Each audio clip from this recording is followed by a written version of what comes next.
नमस्कार दोस्तों, मैं हूं धर्मवीर तीजा। मेरी खेती सच्ची खेती में आपका स्वागत है। हमारी फसल पीली पड़ जाए तो क्या करें? ये पीलापन कैसा है? पहला पानी ज़्यादा लग गया है उसके कारण है, या स्प्रे के कारण है, या ठंड के कारण है? किसी खाद, नाइट्रोजन, फास्फोरस, पोटाश की कमी के कारण है, या मैक्रोन्यूट्रिएंट्स या माइक्रोन्यूट्रिएंट्स हैं उनकी कमी के कारण है? पौधे की बढ़वार नहीं हो रही, छोटा रह गया, फुटाव कम है, ऊपर वाले पत्ते मुरझा रहे हैं, या ऊपर वाली बर्ड्स काली हो रही हैं, पत्ते पीले हो रहे हैं, नीचे वाले हो रहे हैं, बड़े वाले हो रहे हैं, या नए पत्ते पीले हो रहे हैं, पत्तों पर धब्बे हैं, कहीं कोई बीमारी तो नहीं है, कोई रस चूसने वाला कीड़ा है, या कोई और कमी है? पत्तों की ऊपरी नोक पीली हो रही है, जल रही है, किसी दवाई के स्प्रे से हुआ है, या बारीक यूरिया ओस में डालने के कारण हुआ है? आज मैं आपको जो 16-17 तत्व पौधे के लिए जरूरी होते हैं, उनकी कमी के कारण जो लक्षण दिखते हैं, हमें अपनी फसलों में दिखाई देते हैं, उसके बारे में दिखाऊंगा, समझाऊंगा। आपको पता है कि कुछ तत्व हरियाली, बढ़वार, फुटाव के लिए ज़्यादा जरूरी होते हैं। उन्हीं के कारण पत्ते जो है ना हरे, ज़्यादा हरे या पीले होते हैं। कुछ तत्व पौधे की मजबूती के लिए जरूरी हैं, कुछ तत्व फल फूल के समय, दाना बनने के समय ज़्यादा जरूरी होते हैं। पैदावार बढ़ाने के लिए हर एक तत्व की जरूरत पड़ती है, और उस तत्व की कमी उसी से ही पूरी होएगी। सिर्फ यूरिया ज़्यादा डालने से, 4-4 कट्टे डाल के भी देख लिया हमने, पैदावार नहीं बढ़ती। तो आज मैं आपको अपनी इस वीडियो में पहले माइक्रोन्यूट्रिएंट्स, फिर मैक्रोन्यूट्रिएंट्स और फिर नाइट्रोजन, फास्फोरस, पोटाश की कमी के कारण जो लक्षण दिखाई देते हैं उसको डिस्कस करेंगे, दिखाऊंगा, समझाऊंगा, डिटेल में बताऊंगा, ताकि हम सब भरपूर पैदावार ले सकें। और रिकॉर्ड तोड़ पैदावार के लिए न्यूट्रिएंट्स का संतुलन बहुत ज़रूरी है। अब जैसे कॉपर है वो तो ग्राम्स में ज़रूरत होता है, लेकिन नाइट्रोजन देख लो, यूरिया जो है ना हम 2-2, 3-3 कट्टे डाल लेते हैं, 100 किलो से भी ज़्यादा ज़रूरत होता है। हर एक तत्व की अपनी इम्पोर्टेंस है, बैलेंस होना चाहिए। एक चार्ट के जरिए देखते हैं, समझते हैं कि हम अपनी भरपूर पैदावार, बम्पर पैदावार कैसे ले सकते हैं। आज ये एक चार्ट मिला है, ढूंढा है मैंने, तो इसके अंदर काफ़ी सारे तत्वों के जो है ना लक्षण दिखाए गए हैं। कमी हो जाए तो पौधे में क्या क्या लक्षण दिखाई देते हैं, तो आज मैं आपको इसी चार्ट के द्वारा सारा कुछ समझाऊंगा, दिखाऊंगा। जैसे आप देख रहे हैं कि नीचे से पौधा ऊपर जा रहा है। अब ये मैं बोरोन से शुरू कर रहा हूँ। सबसे ऊपर लेफ्ट साइड को बोरोन है। बोरोन जो है फ्लावरिंग, फ्रूट सेटिंग और कलियों को इफेक्ट करता है। ये इस साइड पे ये बोरोन के इफेक्ट्स है। ये नए पत्तों का, कलियों का रंग बदल जाता है, कलियां टूटकर गिर जाती हैं, ग्रोइंग पॉइंट्स की डेथ हो जाती है, पौधा छोटा रह जाता है, पत्ते आड़े व टेढ़े धब्बेदार हो जाते हैं।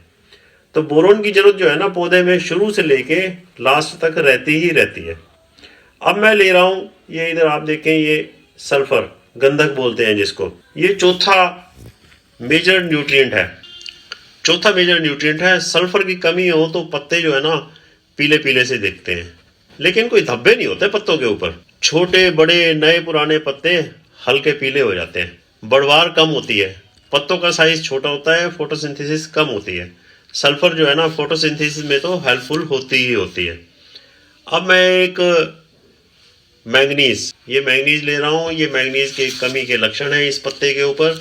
मैं डिटेल बोलता हूँ। जहाँ जहाँ भी आप देखेंगे ना पत्ते पीले होते हैं, तो वो जो तत्व है वो हमारी प्रकाश संश्लेषण क्रिया में बहुत मदद करता है। अब मैंगनीज की कमी हो, Mn, पत्ते की नाड़ियों के बीच का हिस्सा जो है ना वो हल्का पीला हो जाता है, लेकिन नाड़ियाँ जो है आप देख रहे हो गहरी हरी रहती हैं। पत्तों व नाड़ियों पर ब्राउन धब्बे होते हैं। ये ध्यान देने वाली बात है कि मैंगनीज की कमी के ऊपर ये पीलापन तो आएगा ही आएगा, लेकिन धब्बे भी होंगे। अब मैं एक, जो हम जिंक तो हम यूज़ करते ही है, खूब सारी यूज़ करते हैं। ये आप देखें, ये जिंक की कमी का ये पत्ता है। ये जिंक की डिटेल बताता हूँ आपको। पौधे के नीचे वाले मतलब बड़े पत्ते, मैच्योर पत्ते जो है ना वो पीले व लाल व छोटे हो जाते हैं। ये भी पीला हो रहा है, तो देखो जी फोटोसिंथेसिस में इसकी बहुत ज़्यादा ज़रूरत होती है, तो इसकी कमी से फोटोसिंथेसिस कम होएगी, नेचुरली पत्ते और पौधे छोटे रह जाएंगे। पत्तों के किनारों पर गहरे धब्बे हो सकते हैं, जैसे कि जंग सा लग गया हो, पत्ते व तना जल्दी मर सकता है। तो जिंक जो है ना बहुत जरूरी तत्व है, हम लोग तो यूज कर रहे हैं। धान तो बनती ही जिंक से है, आपको पता ही है। अब मैं एक ये प्रोडक्ट ले रहा हूँ, मैग्नीशियम Mg।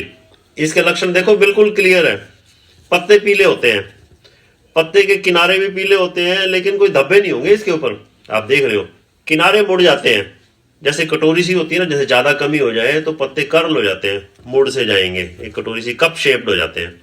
अगर ज्यादा कमी हो मैग्नीशियम की तो पत्ते मरकर नीचे भी गिर जाते हैं, फोटोसिंथेसिस कम होती है। हमारे बुजुर्ग जो है ना, कैल्शियम जरूर डाला करते थे खेतों में, कैल्शियम नाइट्रेट के रूप में। कैन यूरिया आती है, थोड़ी महंगी होगी इसलिए हम कैल्शियम कम यूज करते हैं। ये कैल्शियम की कमी की ये लक्षण है, ये डिटेल है। पूरा पौधा है ना जो गहरा हरा हो जाता है कैल्शियम की कमी के कारण, लेकिन कोमल पत्ते, शुरू वाले पत्ते पीले हो जाते हैं। पौधा ऊपर से मरना शुरू हो जाता है, पहले कलियां ही मरती हैं। जब पत्ता निकलता है तो पहले गोल गोल एक कली सी निकलती है ना, पहले वही मरती हैं। नए पत्ते सफेद हो सकते हैं। वैसे कैल्शियम हमारे जमीनों में बहुत ज्यादा मात्रा में होता है। आयरन, लोहा, आयरन की कमी से पत्ते पीले पड़ जाएंगे। आयरन भी फोटोसिंथेसिस में बहुत जरूरी होता है। नाड़ियों के बीच पीलापन होता है, वह नाड़ियां हरी रह जाती हैं। क्लोरोफिल प्रोडक्शन में काम आता है आयरन जो है। अब यहाँ पर जो मैं लक्षण बता रहा हूँ वो लक्षण जो है ना, मैग्नीशियम और मैग्नीज से मिलते जुलते हैं। ये मैग्नीज आ गया और ये, पर मैग्नीज में ना धब्बे धब्बे होते हैं देखो।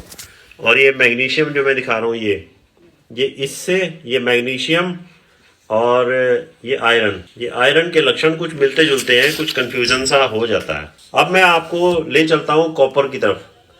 कॉपर जो है, तांबे को भी कॉपर बोलते हैं। ये बहुत कम मात्रा में जरूरी होता है हमारी फसलों में, ज़्यादा रिक्वायरमेंट नहीं होती। नाड़ियाँ ही पीली हो जाती हैं और बीच में हल्का गुलाबी रंग होता है। वैसे देखने में बहुत सुंदर लगता है। कॉपर की कमी हो जाए तो पत्ते जो बहुत सुंदर लगने लग जाते हैं। कॉपर की जरूरत बहुत ही कम ज्यादा मात्रा में होती है। अब एक तत्व और है मोलिब्डेनम। ये मैं आपको ये इसकी कमी के लक्षण दिखा रहा हूँ, पत्ता, और ये मोलिब्डेनम के बारे में बताता हूँ। मोलिब्डेनम की कमी हो, ये बहुत महंगा होता है, लगभग 10,000 रुपए किलो के करीब होता है। बहुत ही कम जरूरत पड़ता है हमारे पौधों को। पत्ते जो हैं वो हल्के हरे, पीले व ऑरेंज हो सकते हैं। पत्तों पर धब्बे होते हैं लेकिन नाड़ियों पर नहीं होते। पत्तों के नीचे से कुछ चिपचिपा सा पदार्थ सा ना वो निकलता है। ठीक है जी। अब मैं आपको 3 मेजर तत्वों की तरफ ले चलता हूँ। वो है नाइट्रोजन, फास्फोरस, पोटाश। पहले पोटाश को लेता हूँ। ये जो मैं आपको दिखा रहा हूँ, ये पोटाश की कमी के कारण पत्ते इस तरह से हो जाते हैं। अब कहते हैं ना भाई, भगवान शिव को बोलते हैं जैसे सत्यम शिवम सुंदरम, तो सुंदरता जो है ना वो पोटाश के कारण ही आती है। बोल्डनेस, चमक जो है दानों में, वो पोटाश के कारण आती है। पत्तों के ऊपर कुछ छोटे धब्बे हो सकते हैं, किनारों पर धब्बे हो सकते हैं। पत्ते तो पीले होते ही हैं, बाद में धब्बे जंग जैसे लाल रंग के हो जाते हैं, मतलब लाली जैसी हो जाती है। ये ऊपर ये है। दाने जो है ना वो बोल्ड और चमकदार होते हैं, जैसे धान में है और जीरी में है। तो इसीलिए हम रिप्रोडक्टिव फेज में जब बालियां निकल जाती हैं तो हम कहते हैं कि भाई आप पोटाश का 0.050 का स्प्रे कर दो। फास्फोरस जो डीएपी से हमें मिलता है उसको ले रहा हूँ, तो फास्फोरस की कमी के कारण ये बनेगा। देखिए ये कमी आई, पत्ते इस तरह के हो जाते हैं। फास्फोरस तो हम ऐसे डालते रहते हैं, जीरी में कम डालते हैं, कनक में तो बहुत ज्यादा जरूरत होती है, 1 कट्टा पूरा ही डालते हैं, बल्कि 55 किलो डालते हैं। फास्फोरस की अगर कमी हो जाए तो पौधा छोटा गहरे हरे रंग का होता है। ज्यादा कमी हो तो ब्राउन ब्लैक भी हो जाता है, पत्तों के नीचे तांबे जैसा रंग हो जाता है। फास्फोरस तो शिव ही है। नाइट्रोजन की कमी से क्या होता है, बढ़वार बहुत ही कम होती है, काफी ज्यादा पीलापन। पौधे के ऊपरी पत्ते हल्के हरे पीले रंग के होते हैं, आसानी से मूव कर जाता है पौधे के अंदर, पानी के साथ घुल के जड़ों के द्वारा पौधे के अंदर मूव कर जाता है। अगर नाइट्रोजन की ज्यादा कमी हो जाए तो पत्ते जले हुए से लगते हैं। मुझे उम्मीद है अब आपको आइडिया लग गया होगा, पता लग गया होगा, क्लियर हो गया होगा कि भाई यूरिया कट्टे दे कट्टा ठोकर नाल कुछ नहीं होता। Magnesium, sulphur, copper, boron, potash, मतलब सारे न्यूट्रिएंट्स की जरूरत होती है, बैलेंस की जरूरत होती है। सारा बैलेंस आप यूज करें और अपनी फसल का बढ़वार करें, पैदावार अच्छी लें। इसी के साथ आपकी अच्छी फसल की शुभकामनाओं के साथ वीडियो को यही अंत करता हूं। मेरी अगर वीडियो आपको पसंद आई हो, कुछ अच्छा लगा हो तो इसको लाइक कर दो, शेयर कर दो, सब्सक्राइब कर दो। Thank you ji.